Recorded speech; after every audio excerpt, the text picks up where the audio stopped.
అందున్నవక వృద్ధ రాక్షసి తోటి రాక్షసుల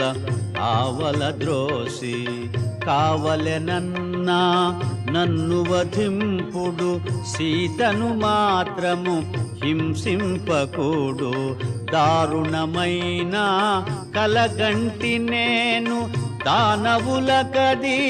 ప్రళయం మేను అని తెల్పె త్రిజట స్వప్న వృతాంతము భయకంపితలైరి రాక్షసీ గణము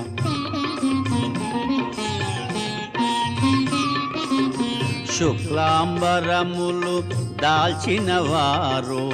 రామలక్ష్మణులు అగుపించినారు వైదేహికి ఇరువంకల నిలచి దివ్య తేజమున వెలుగొందినారు.